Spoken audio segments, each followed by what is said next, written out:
Hello and welcome বন্ধুরা, trading psychology YouTube চ্যানেলে আপনাদের সকলকে জানাই স্বাগত। আজকে আমরা বেসিক্যালি একটা এমনি সাইকোলজিক্যাল ইম্প্যাক্ট অফ শেয়ার মার্কেটের সম্পর্কে আলোচনা করতে চলেছি, যেখানে আমরা এটা নিয়ে আলোচনা করব যে কত রকমের ট্রেডিং হয় মার্কেটে, কোনটা বেশি প্রফিটেবল, কোনটা করলে আপনি প্রফিটেবল হবেন, আর এমন কি আছে যেখানে আপনাকে লস করা থেকে কেউ আটকাতে পারবে না। ঠিক আছে, এই যে আমরা বেসিক্যালি শেয়ার মার্কেটের এই 5টা জিনিস জানি যে কোন রকমের ট্রেডিং মার্কেটে হয়। ওকে, এই 5টা ব্যাপারে আমরা জানি, খুব ভালো করে জানি, কিন্তু এক্স্যাক্টলি আমরা জানি না যে কোনটা আমাদের জন্য শ্যুট করবে, কোনটা আমাদের করা নেসেসারি বা দরকারি, আর কোনটা আমাদের করা উচিত। ওকে, এই কিছু কনসেপ্ট না আমাদের ঠিক থাকে না বলে আমরা বেসিক্যালি এই সেগমেন্টটার মধ্যে পুরোপুরি মাখামাখি করি অপশান বাইং। তার কারণও কিছু আছে, তার কারণ আমি মনে করি সোশ্যাল মিডিয়া। ঠিক আছে, সোশ্যাল মিডিয়াতে আমাদেরকে এমন কিছু জিনিস, এমন কিছু ওভার এক্সপেকটেশন তৈরি করে দেওয়া হয়, যার জন্য আমরা ভাবি যে শেয়ার মার্কেট হচ্ছে এমন একটা জায়গা যেখানে আমি 1000 টাকা কিংবা 10,000 টাকা লাগিয়ে আমি 1 লাখ টাকা বানিয়ে নেব খুব শিগগিরই, যেটা কিনা মার্কেটে নিয়ার টু ইম্পসিবল। ঠিক আছে, এই জিনিসটা নিয়ার টু ইম্পসিবল, বাট এটা করতে গিয়েই আমরা হচ্ছে সবথেকে বেশি ঝাড় খাই। ওকে, এবার আমি এখানে বলি যে বেসিক্যালি এইগুলো কি হয়, আমরা আমি আপনাদেরকে এই ব্যাপারটা সম্বন্ধে একটু ক্লিয়ার করে দিয়েছি যে ইন্ট্রাডে ট্রেডিং মানে হচ্ছে ডেলি ট্রেডিং, যেটাতে কিনা আপনারা একদিনের মধ্যেই শেয়ার, এটা বেসিক্যালি ইকুইটিতে হয়, শেয়ার কেনা বা বেচা করতে পারেন। ওকে, সুইং ট্রেডিং মানে কি সেটাও আমি আপনাদেরকে বলেছি যে সুইং ট্রেডিং হলো এমন একটা সেগমেন্ট যেখানে আপনি 5 থেকে 10 দিন কি 1 মাস পর্যন্ত কোনো একটা স্টককে বাই করে হোল্ড করলেন, তার মধ্যে একটা পার্টিকুলার রিস্ক থাকবে, একটা সার্টেন অ্যামাউন্ট লস, আর একটা সার্টেন তার লসের ডাবল অ্যামাউন্ট একটা প্রফিট বা তার বেশি কিছু প্রফিট হলে আপনি বেরিয়ে যাবেন। অপশান সেলিং একটা অন্য টাইপ অফ সেগমেন্ট যেখানে কিনা আমরা করতে পারি, ওই অপশানকে, যে অপশানটাকে আমরা বাইং করতে চাই সেটাকেই আমাদেরকে সেল করতে হয়, কল সেল পুট সেল। তাতে একটা এজ এক্সট্রা থেকে যায়, যার জন্য কিনা আমাদের একটা প্রফিটেবিলিটিটা বেশি থাকে, এটার একটা অন্য কন্ডিশন আছে। আর ইনভেস্টমেন্ট হচ্ছে সবথেকে বড় একটা অ্যাসেট ক্লাস যেখানে কিনা আমরা পয়সা বানাবোই। ঠিক আছে, এবার আমি এখানে আপনাদেরকে বলি যে কোনটায় চান্স কত বেশি। ঠিক আছে, দেখুন অপশান বাইংয়ে আমি এখানে যে চান্সটা দিচ্ছি সেটা হচ্ছে আপনাদের প্রফিট করার চান্স। ঠিক আছে, অপশান বাইংয়ে প্রফিট করার চান্স হচ্ছে নিয়ার অ্যাবাউট 30%। ওকে, 30%-এর বেশি আপনাদের চান্স নেই অপশান বাইং করে পয়সা কামানোর। ইনভেস্টমেন্টে আপনাদের কত চান্স আছে? 100% চান্স আছে আপনাদের পয়সা কামানোর, কারণ ইনভেস্টমেন্টে যদি আপনি ঠিকঠাক ফান্ডামেন্টাল অ্যানালিসিস করতে পারেন, আপনি 100% চান্স আছে আপনার প্রফিট করারই। কারণ 5 বছর 10 বছর আপনি যদি হোল্ড করে রাখেন মার্কেটে যে কোনো স্টক, তার যদি অল্প ফান্ডামেন্টাল ব্যাকগ্রাউন্ড ভালো হয়, সে বাড়বে, কেউ আপনাকে আটকাতে পারবে না। নেক্সট কি? নেক্সট চলে আসে ইন্ট্রাডেতে আপনার চান্স থাকে 40 থেকে 50%। ওকে, 40 থেকে 50% চান্স থেকে আপনি ইন্ট্রাডে করে আপনি ক্যাপিটালকে আপনার গ্রো করতে পারবেন, পয়সা বাড়াতে পারবেন। এবং এর জন্য কিন্তু সবথেকে বেশি যেটা দরকার হয় সেটা হচ্ছে স্কিলস। আমাদের প্রাইস অ্যাকশন হেভি জানতে হবে, প্রপার স্কিলস জানতে হবে যে আমরা কীভাবে কী করবো, এক্সেট্রা এক্সেট্রা। স্কিলস সুইং ট্রেডিংয়েও লাগে, বাট এতটাও নয়, এতে স্ট্র্যাটেজি লাগে, পার্টিকুলার একটা স্ট্র্যাটেজি ধরে আপনি কন্টিনিউ সেই জিনিসটাকেই বারবার করে যাবেন। সুইং ট্রেডিংয়ে আপনার প্রফিটেবিলিটি হওয়ার চান্স 70% না হলেও 60 to 65% চান্স থেকেই যায় আপনি প্রফিট করবেন। ঠিক আছে, আর সেখানে নেক্সট হচ্ছে 70 থেকে 80% চান্স থেকে যায় প্রফিট করার, সেটা হচ্ছে অপশান সেলিংয়ে। ওকে, এবার হ্যাঁ, এর মানে এই নয় যে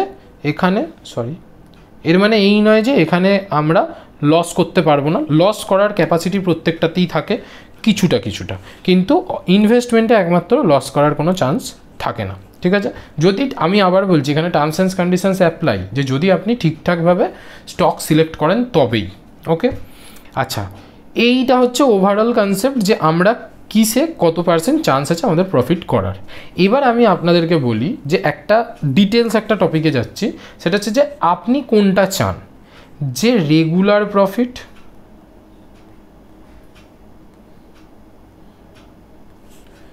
নাকি বিগ প্রফিট।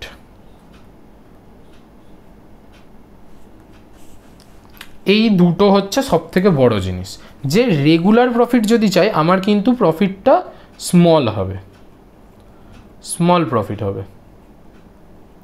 রেগুলার প্রফিট হলে আমার সেখানে কিন্তু প্রফিটের অ্যামাউন্টটা স্মল হবে, আর যদি বিগ প্রফিট চাই তাহলে কিন্তু ইরেগুলার প্রফিট হবে, ইরেগুলার হবে। তার মানে কি রোজ রোজ পাবো না, 9 মাসে 6 মাসে একবার দুবার কিন্তু বড় প্রফিট পাবো।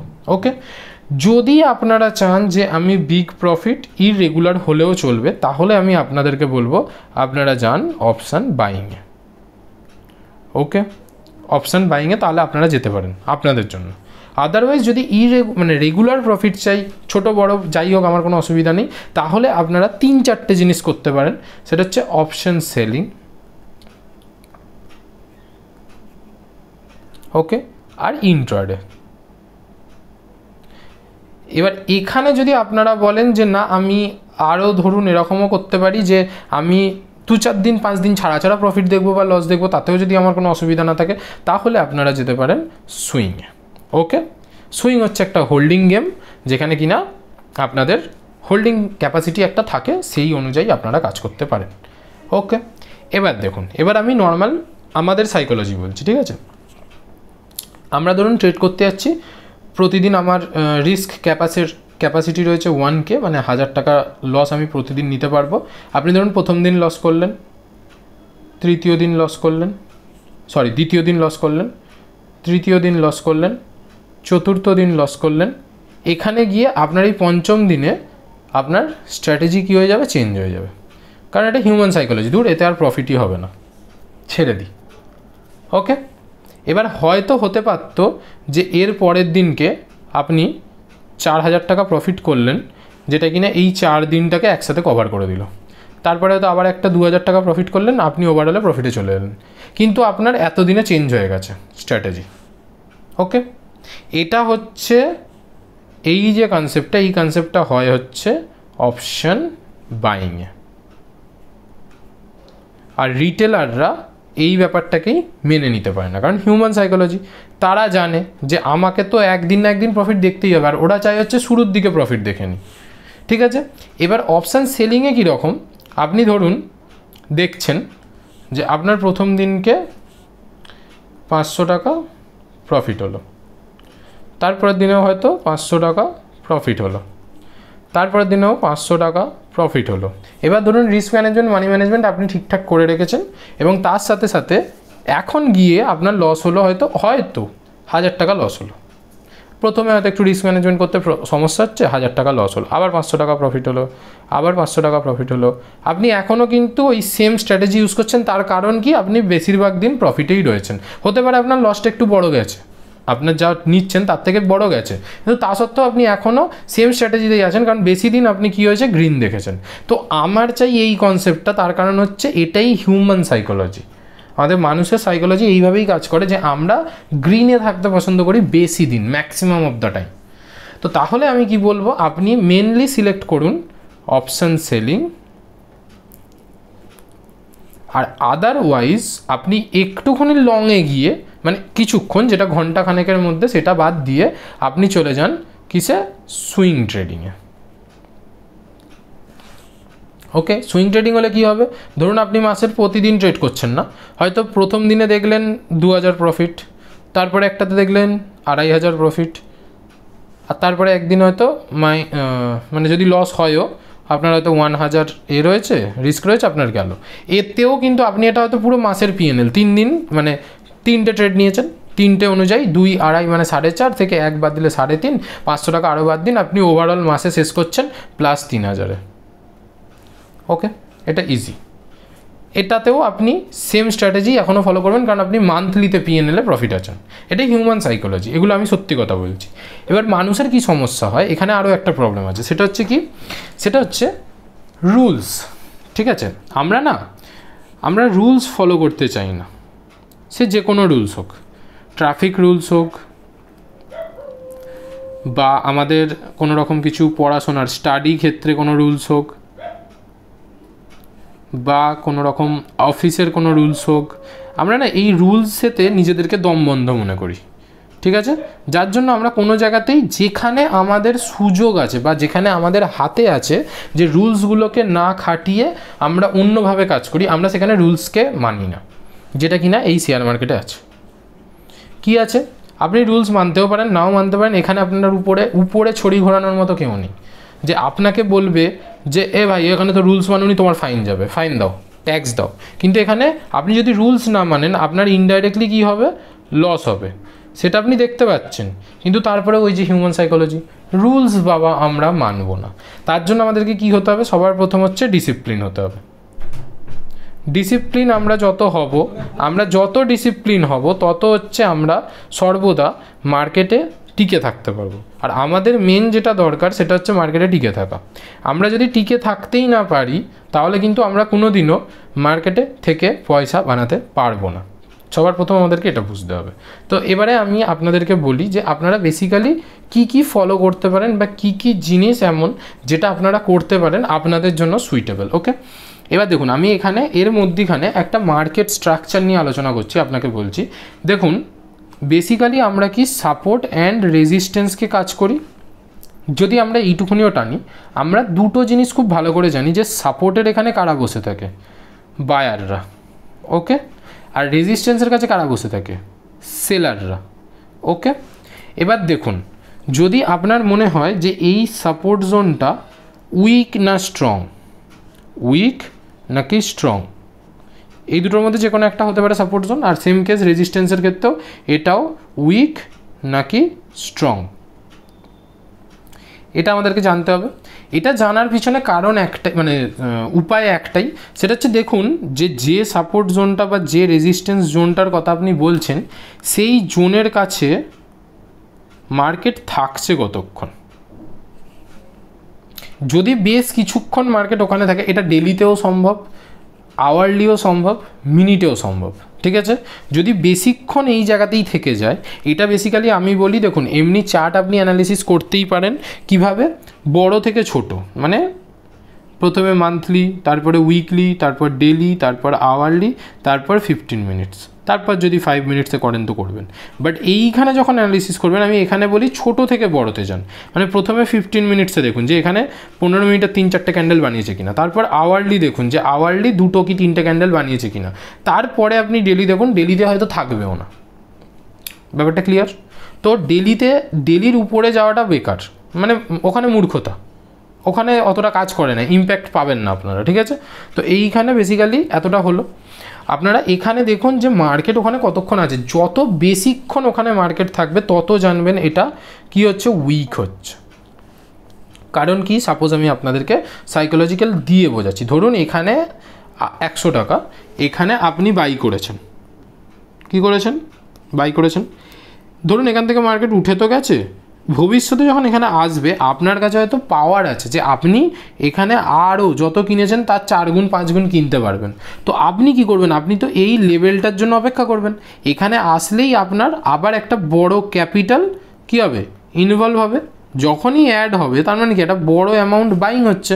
তো মার্কেট কি এখানে থাকবে, যখনই বড় অ্যামাউন্ট বাইং হবে কী হবে, মার্কেট ইনস্ট্যান্ট বাউন্স করবে, ঠেকেই বাউন্স করবে, করে গেল।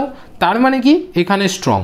এবার ধরুন আবার যদি এখানে আসে, তখন আবার আপনি কিছু বাইং করলেন, আবার ইনস্ট্যান্ট বাড়লো। আবার এখানে যখন আসবে আপনি দিচ্ছেন, আবার বাইং করছেন, আবার এখান থেকে বাউন্স করছে। কিন্তু এবার ধরুন এই যে 3-4 ধরে আপনি যে দিলেন টাকা, এখানে আপনার ম্যাক্সিমাম অ্যামাউন্ট টাকা ঢোকানো হয়ে গেছে এই রকম জোনের কাছে, এই জোনটার কাছে আপনার ম্যাক্সিমাম অ্যামাউন্ট কী হয়ে গেছে, ঢোকানো হয়ে গেছে। এবার ধরুন মার্কেট কি করছে, এই লেভেলে আবার আসছে, এখন আপনার কাছে টাকা নেই, আপনি কি করবেন? আপনি বললেন দূর, এতক্ষণ ধরেও যখন ঢোকেনি তাহলে আমি এক কাজ করি, মানে এতক্ষণ ধরেও আমি এত টাকা লাগিয়েও মার্কেটে যখন উঠছে না, তাহলে আমি এক কাজ করি, আমি এখান থেকে টাকাটাকে এক্সিট করে দিই। আপনি যেই এখানে টাকাটাকে এক্সিট করবেন, মার্কেট কী হবে, ইনস্ট্যান্ট ওখান থেকে পড়তে শুরু করবে এবং আপনি আপনার টাকা এই রকম জায়গাতে নিয়ে অল্প কিছু লস নিয়ে আপনি বেরিয়ে যাবেন। আর এই যে জোনটা, যেটা কিনা অন্য রিটেলার, অন্য আদার সবাই দেখবে, তারা কি দেখবে যে হ্যাঁ উপর থেকে হাই কি হচ্ছে, কন্টিনিউ নিচে শিফট হচ্ছে, মানে এবার ও একটা নিচে যেতে পারে। এটাকে বলা হয় প্রাইস অ্যাকশন। আপনি সবসময় যে কোনো জায়গাতে আগে নিজেকে ফেলে দেখবেন যে আপনি ওখানে থাকলে কি করতেন, ঠিক আছে। এবার হ্যাঁ, এটা এরকম টাইমেও হয় অনেক সময় যে ধরুন কোন একটা জোন আছে, যে জোনটা সাপোর্ট জোন, যেখানে আপনি বাই করেছিলেন এবং সেখান থেকে মার্কেট উঠে গিয়ে এইখানে এসে প্রথমবারেই কিছুক্ষণ সাইডওয়েজ করে নিচে চলে গেছে, এরকম হয় অনেক সময়। আপনি বলবেন এখানে তো 3 বা 4 বার সাপোর্ট নেয়নি, তাহলে কেন হয়েছে? তখনের জন্য না দায়ী থেকে যায় এইখানে একটা জিনিস, এইখানের একটা ভলিউম বলে একটা অপশান থাকে। যখনই ওটা ওখানে সাপোর্ট নিয়ে বা ব্রেকআউট করে যখনই উঠেছিল, তখনের যে ভলিউমটা সেটা যদি অ্যাভারেজ ভলিউম হয় তাহলে হয়তো ফার্স্ট অ্যাটেম্পটেই এখানে পড়ে যেতে পারতো। এখানে যদি ভলিউম হিউজ হয় তাহলে কিন্তু ওটা একটা, এটা এই যে সাপোর্টটা, এটা কিন্তু একটা গুড সাপোর্ট হিসাবে পরিচয় হবে। আশা করছি বুঝতে পারছেন আমি কি বলতে চাইছি। তো যদি এখানে ভলিউম কম থাকে, এর মানে কি এখান থেকে যে বাইং করে নিয়ে যেতে চাইছে তার কাছে কিন্তু অত ক্যাপিটালও এখনও ব্যাকে নেই যে এই জায়গাতে আবার এলে আবার টাকা ঢোকাবে। তো তখন তাহলে কী হবে, যখনই এই জায়গায় এসে বেশ কিছুক্ষণ সাইডওয়েজ করবে, একটু নিচের দিকে যাবে, তখনই হচ্ছে সে বেরিয়ে যাবে। ইট মিনস এখান থেকে আবার একটা ডাউনফল। বুঝতে পারছেন? এগুলোকে বলা হয় ছোট ছোট প্রাইস অ্যাকশন, যেগুলো নিয়ে আমি আলোচনা করে থাকি। ঠিক আছে, এই প্রাইস অ্যাকশনগুলোই হচ্ছে একমাত্র মার্কেটে কাজ করে, আদার্স কোনো জিনিস কাজ করে না। আপনি যদি দেখেন যে কোথাও মার্কেট উঠতে উঠতে উঠতে উঠতে এরকম একটা শুটিং স্টার মার্কা ক্যান্ডেল করেছে, ইট মিনস কি ওখানে সেলার হাই। ঠিক আছে, ওখানে সেলার হাই মানে ওখানে আপনার ভিউ পয়েন্টই হয়ে যাওয়ার কথা যে আমি ডাউনে দেবো। এবার ওখান থেকে যদি এরকমভাবে মার্কেট হাই ব্রেক করে, আপনি সেইটা দেখে যদি এখানে এন্ট্রি করেন যে হ্যাঁ আমি বাই করব, আপনি যদি এখানে বাইও করেন, বাই করার পরে তাহলে আপনার কি হবে, কি হতে পারে আপনার মনে হয়? অবভিয়াসলি এই যে এই রকম স্টপ লস। কোনো দিনও আজ পর্যন্ত আপনারা বড় বড় স্টক তুলে দেখে নিন যেগুলো ম্যানিপুলেট হয় না বা হতে পারে না, স্মল ক্যাপ বাদে, এই রকম শুটিং স্টার করার পরে যদি উঠে গেছে, সেখান থেকে টানা উঠে গেছে, এরকম খুব কম স্টক পাবেন। আর যদি উঠে যায়ও সেটা আমাদের আন্ডারে তো পড়ছে না। আমরা কিসে কাজ করব? আমরা কাজ করব শুটিং স্টার মানে হচ্ছে সেলিং। ওকে, তো আমরা এখান থেকে যখনই সেলিং পয়েন্ট অফ ভিউ বানাবো, এর উপরে যখনই মার্কেট যাচ্ছে, আমরা যে কোনো একটা জায়গায় আরও কিছু একটা ইন্ডিকেশন পেয়ে যাবো যেখান থেকে মার্কেট পড়বে, আমরা সেখানে ট্র্যাক করব, হয়ে গেল, সিম্পল ব্যাপার। এরকম ছোট ছোট কিছু জিনিস থাকে। ঠিক আছে, আগে নিজেকে হচ্ছে চার্টের সাথে বায়াসড বানান যে হ্যাঁ মার্কেট এরকমভাবে উঠছে, এরকমভাবে কিছু একটা করে করে উঠছে, এরকম একটা লাইন বানিয়েছে, ধরুন সাপোজ এরকম কিছু বানিয়েছে, এখানে ও যখনই উঠেছে ও কিন্তু ব্রেকআউট অফ স্ট্রাকচার দিয়ে গেছে, breakout of structure, breakout of structure. এবার আমাদের কি করণীয়? আমাদের করণীয় এই ব্রেকআউট অফ স্ট্রাকচার বা এই লোতে রিটেস্ট যেখানে করছে এর জায়গাতে স্টপ লস রাখা। তো আমরা দেখুন আমাদের স্টপ লস অটোমেটিক ট্রেল হচ্ছে, যখনই উঠেছে এখানে পর্যন্ত ট্রেল হয়েছে। তো আমরা সেই ট্রেলিংটাকে কাজ করব, বা কোনো একটা মুভিং অ্যাভারেজ দিয়ে দেবো, সে 21 হোক বা 20 হোক, যা হোক একটা দিয়ে দেবো, দিয়ে সেই অনুযায়ী কাজ করব। আমরা সবসময় যখন কাজ করব মেনলি সেটা হচ্ছে আমাদের এটা জানতে হবে যে আমরা যেন কোনো মতেই ট্রেন্ডের অপোজিটে না থাকি। ট্রেন্ড আপসাইড, আপনার স্টক আছে আপসাইড, আর সেখানে আপনি চাইছেন যে এখান থেকে এখান পর্যন্ত তো ও একবার রিটেস্ট করতে আসবে, আমি এখানে সেল করে দিই। সেটা নাও আসতে পারে, ও তখন কি করবে, ও হয়তো এখানেই বেশ কিছুদিন ধরে সাইডওয়েজ করে দিল, আপনার থিটা ডিকে XYZ সব হয়ে গেল, দেখবেন মুভিং অ্যাভারেজ উঠে চলে এসেছে ওর কাছে, তারপর এখান থেকে আবার একটা স্পাইক দিয়ে দিল। তো ফালতু ট্রেন্ডের এগেনস্টে যাওয়ার থেকে আমরা এখানে কোনো ট্রেডই নেব না, যেখানে ব্রেকআউট হচ্ছে, এখানে প্রায় মুভিং অ্যাভারেজে চলে এসেছে, এখানে গিয়ে আমরা একটা আপসাইড প্ল্যান করব, র্যালি পেয়ে যাব। তো মার্কেটে সবসময় আগে নিজের এজটা বুঝুন। এবার একটা জিনিস আমি আপনাদেরকে বলে দিই, যেটা কিনা এখন বলে আমি শেষ করবো এই ভিডিওটা, সেটা হচ্ছে যে দেখুন মার্কেটে অনেক রকমের অপশানস হয় যে আপনারা যেখানে ইচ্ছা কাজ করতে পারেন। যদি ইন্ট্রাডে করেন আপনাদের স্কিলস প্রচুর হাই দরকার, যেটা আমি আবার বলেছিলাম। যদি আপনারা সুইং ট্রেডিং করেন তাহলে স্কিলসের দরকার হয় না, কোনো একটা স্ট্র্যাটেজি দরকার হয়, যেরকম অনেক স্ট্র্যাটেজি আমি আমার চ্যানেলে দিয়ে রেখেছি, আপনারা চাইলে সেগুলো দেখতে পারেন। এছাড়াও আমি আপনাদেরকে বলি অপশান সেলিং হচ্ছে এমন একটা জায়গা যেখানে কিনা আমরা বেসিক্যালি একটা কনসেপ্ট ইউজ করি যেটাকে আমি বলি হেজিং। ঠিক আছে, হেজিং নিয়ে আমার চ্যানেলে একটা ভিডিও আছে, আপনারা চাইলে ওটা দেখতে পারেন, আমি ডেসক্রিপশানে লিঙ্ক দিয়ে দেবো, নাহলে আই বাটনে দিয়ে দেবো। ঠিক আছে, তো হেজিংয়ে আমরা কি করি, দুটো জিনিস করি। এক হচ্ছে সবার প্রথম মার্জিন, সেটার একটা বেনিফিট আমরা নিই, মানে মার্জিন বেনিফিট মানে আমাদের যেন একটু কম মার্জিন লাগে, যেটা অপশান সেলিংয়ে প্রচুর মার্জিন লাগে, সেই কম মার্জিন যেন লাগে। আর নেক্সট হচ্ছে আমরা লসকে প্রোটেক্ট করি। ওকে, আমরা লসকে প্রোটেক্ট করি, কারণ অপশান সেলিং হচ্ছে হিউজ লস হওয়ার চান্স থাকে। এবার ধরুন আমি একটা কথা জানতে চাই যে ধরুন এরকম কিছু একটা হলো যাতে কি না আপনি ধরুন ডাইরেকশান রেখেছেন এখান থেকে যে মার্কেট আপে যাবে। ওকে, আপে গেলে তো আপনার প্রফিট হচ্ছেই, কারণ আপনার ডাইরেকশান আপে। কিন্তু ধরুন আপনি ট্রেড নেওয়ার সময় আপনার এটা এসএল ছিল, এবার ধরুন ও আপে না গিয়ে কিছুটা আপে গিয়ে এসে আপনার এসএল খেয়ে আপনার এগেনস্টে চলে গেছে।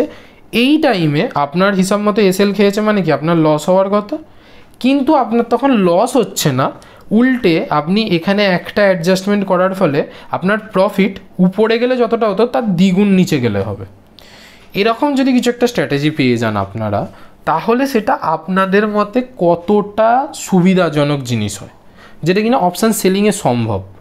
ঠিক আছে, একমাত্র কি যেখানে আপনি এন্ট্রি করছেন আর যেটা আপনার এসএল, এখান থেকে উঠে গিয়ে যদি এসএলের কাছে সারাদিন টিক টিক টিক টিক করে সাইডওয়েজ না করে দেয়, যেটা কিনা মার্কেটের কাছে করাটা খুবই চাপের, খুবই চাপের। ঠিক আছে, ধরুন এখানেই সারাদিন ধরুন রয়ে গেল, তাহলে হয়তো আপনার মিনিমাল টু মিনিমাম খুব মিনিমাম 1-1.5% 2% লস হবে, ওর বেশি লস হবে না। আর যখন প্রফিট হবে তখন 3-4% দিনে প্রফিট হবে। এটা আমি ইন্ট্রাডেতে বলছি, ইন্ট্রাডেতে অপশান সেল মানে দিনের দিন আপনি অপশান সেলিং করছেন।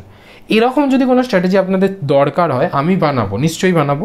তার জন্য আমি একটা ক্রাইটেরিয়া রাখছি, এই ভিডিওটার নিচে আমার 100টা লাইক চাই, 100টা লাইক। 100টা যদি লাইক কমপ্লিট হয় আমি ওই স্ট্র্যাটেজি নিয়ে ভিডিও বানাবো, আপনাদেরকে দেখাবো, এবং আমি ওই স্ট্র্যাটেজিটা পার্টিকুলার ইউজ করি সেটাতেও আমি কি কি করেছি সেটা আমি আপনাদেরকে দেখাবো। যদি আপনারা ইন্টারেস্টেড হন তাহলে লাইক করুন ভিডিওটাকে, আর শেয়ার করে দিন বন্ধুবান্ধবদের সাথে। সাবস্ক্রাইব করুন চ্যানেলটিকে, চ্যানেলটি 2300 সাবস্ক্রাইবার কমপ্লিট করেছে, 2300 2.3K সাবস্ক্রাইবার কমপ্লিট করেছে। আমরা 5000 সাবস্ক্রাইবারের খুবই কাছাকাছি, 5000 সাবস্ক্রাইবার কমপ্লিট হোক, আরও অনেক নতুন নতুন এমন অপশান সেলিংয়ের স্ট্র্যাটেজি আনবো আপনাদের জন্য, যেগুলো করে আপনারা সেফলি টাকা বানাতে পারবেন। সেফলি, মার্কেটে সবাই বলে না রিস্ক হ্যাঁ, তো ওই রিস্কটাকে মিনিমাইজ করে একদম না করে দেবো, জিরো রিস্ক স্ট্র্যাটেজি পর্যন্ত আপনাদেরকে আমি দিতে পারি। ঠিক আছে, তো আপনারা সেটার জন্য একটু আমাকে সাপোর্ট করুন, একটু আমার চ্যানেলটাকে শেয়ার করে দিন সব বন্ধুবান্ধবদের সাথে। আমি আরও করে আপনাদেরকে ভিডিও দেব এবং স্ট্র্যাটেজিও দেবো, যেগুলো আপনারা পার্টিকুলার একটা কি দুটো স্ট্র্যাটেজি ধরে আপনারা কমপ্লিটলি কাজ করতে পারেন। ওকে, সো আশা করছি ভিডিওটি ভালো লেগেছে। যদি ভালো লেগে থাকে তাহলে লাইক করুন, শেয়ার করুন, সাবস্ক্রাইব করুন চ্যানেলটিকে, আর বন্ধুবান্ধবদের সাথে শেয়ার করে দিন। দেখা হচ্ছে পরের ভিডিওতে। Till then, bye by.